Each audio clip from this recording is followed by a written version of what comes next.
In the beginning God created the heaven and the earth. And the earth was without form and void, and darkness was upon the face of the deep. And the Spirit of God moved upon the face of the waters. And God said, "Let there be light." And there was light. And God saw the light that it was good. And God divided the light from the darkness. And God called the light day, and the darkness he called night. And the evening and the morning were the first day. And God said, "Let there be a firmament in the midst of the waters, and let it divide the waters from the waters." And God made the firmament, and divided the waters which were under the firmament from the waters which were above the firmament. And it was so. And God called the firmament heaven. And the evening and the morning were the second day. And God said, "Let the waters under the heaven be gathered together unto one place, and let the dry land appear." And it was so. And God called the dry land earth, and the gathering together of the waters called he seas. And God saw that it was good. And God said, "Let the earth bring forth grass, the herb yielding seed, and the fruit tree yielding fruit after his kind, whose seed is in itself upon the earth." And it was so. And the earth brought forth grass, an herb yielding seed after his kind, and the tree yielding fruit, whose seed was in itself after his kind. And God saw that it was good. And the evening and the morning were the third day. And God said, "Let there be lights in the firmament of the heaven to divide the day from the night. And let them be for signs, and for seasons, and for days and years. And let them be for lights in the firmament of the heaven, to give light upon the earth." And it was so. And God made two great lights, the greater light to rule the day, and the lesser light to rule the night. He made the stars also. And God set them in the firmament of the heaven to give light upon the earth, and to rule over the day and over the night, and to divide the light from the darkness. And God saw that it was good. And the evening and the morning were the fourth day. And God said, "Let the waters bring forth abundantly the moving creature that hath life, and fowl that may fly above the earth in the open firmament of heaven." And God created great whales, and every living creature that moveth, which the waters brought forth abundantly after their kind, and every winged fowl after his kind. And God saw that it was good. And God blessed them, saying, "Be fruitful, and multiply, and fill the waters in the seas, and let fowl multiply in the earth." And the evening and the morning were the fifth day. And God said, "Let the earth bring forth the living creature after his kind, cattle and creeping thing, and beast of the earth after his kind." And it was so. And God made the beast of the earth after his kind, and cattle after their kind, and everything that creepeth upon the earth after his kind. And God saw that it was good. God said, "Let us make man in our image, after our likeness, and let them have dominion over the fish of the sea, and over the fowl of the air, and over the cattle, and over all the earth, and over every creeping thing that creepeth upon the earth." So God created man in his own image. In the image of God created he him, male and female created he them. And the Lord God formed man of the dust of the ground, and breathed into his nostrils the breath of life, and man became a living soul.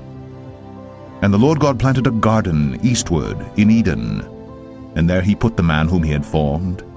And out of the ground made the Lord God to grow every tree that is pleasant to the sight, and good for food, the tree of life also in the midst of the garden, and the tree of knowledge of good and evil. And the Lord God said, "It is not good that the man should be alone.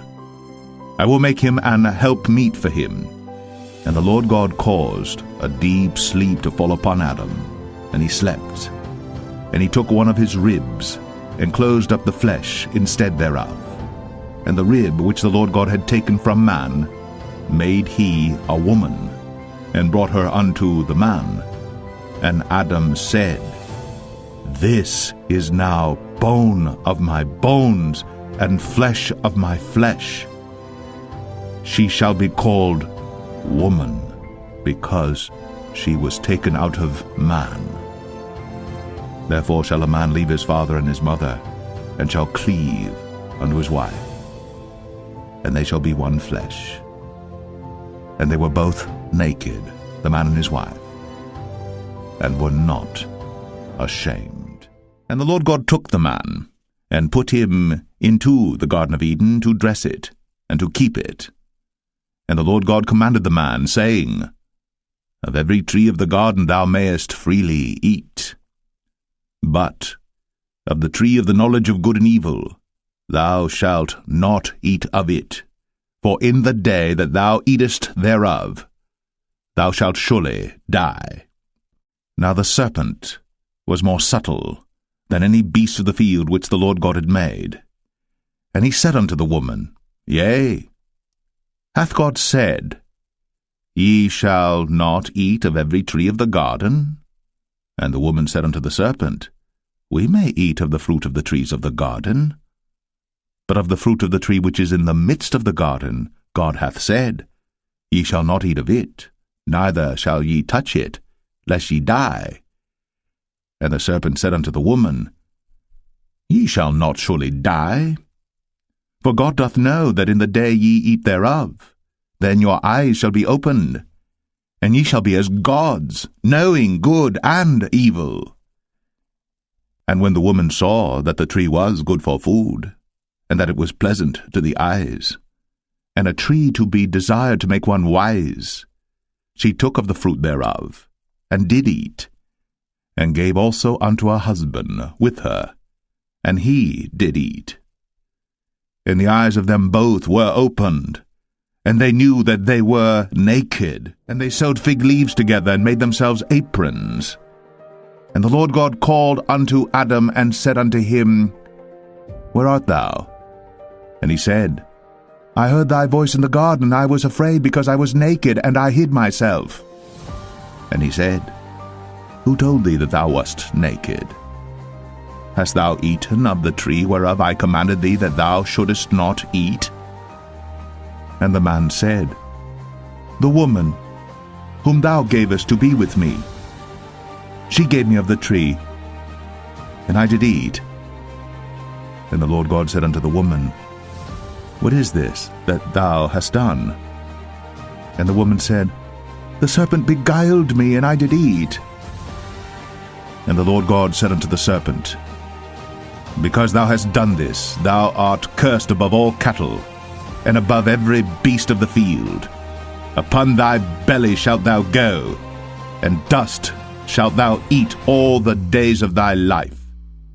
And I will put enmity between thee and the woman, and between thy seed and her seed. It shall bruise thy head, and thou shalt bruise his heel. Unto the woman he said, I will greatly multiply thy sorrow, and thy conception.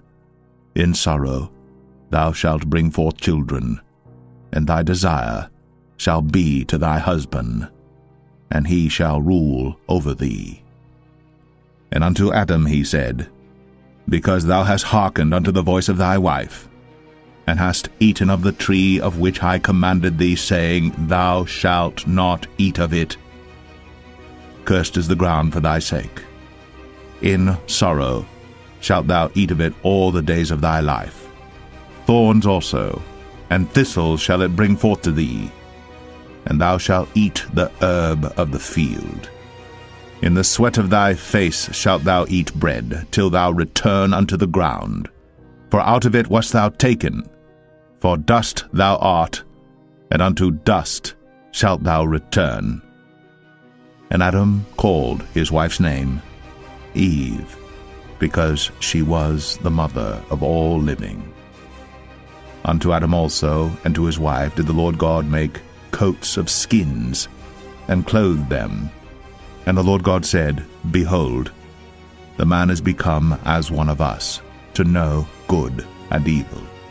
And now, lest he put forth his hand, and take also of the tree of life, and eat, and live forever.